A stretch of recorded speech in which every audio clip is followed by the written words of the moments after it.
Mokwongo, aparo ni jatend piny mar Kenya William Ruto osewacho e kinde mathoth ni ogombo ni oduok gowi mar Kenya piny. Wanyalo kwayo gavanas magwa mondo oduok gowi mag counties piny. Pending bills gi gitieki. Kata ka en duoko piny budget mar development to mondo gitiek pending bills gi, mano biro konyo jotim ohala magwa. Machielo jolony wetena ma osewacho wach mar automation, abiro wacho ni digitization. Nincha uneno ka Gavana Irungu Kang'ata nyicha otimo kaka Murang'a County time. Wanyalo timo magi counties magwa madala mondo mi omed konyo revenue collection. Nikech wang'eyo ni ka wan gi more revenue is collected, it means ni wabro nyalo chulo jogewa moloyo.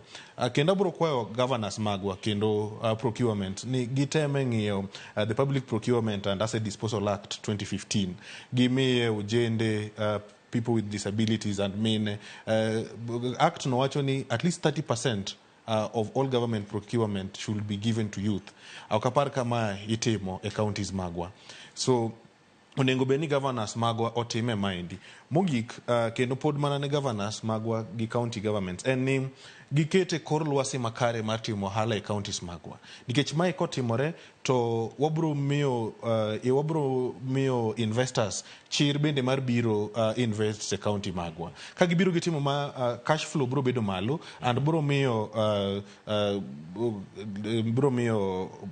timo ohala bedo mayot. Mogik mos na moka nyalo weyo moka wacho ni kata bed ni waseyo jopiny ni wach ni onego bed ni wachwalo mibadhi gi EACC. Wang'eyo cases mang'eny manitiere court, they drag so long and samoro bende kineno kidwa kane ng'ato kwayi bribe mar 100,000 kickback mar 100,000 samoro pesa midwa tiyo godo la 100,000 ndo bedo pesa mang'eny.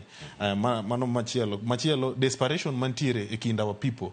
There is lack of employment.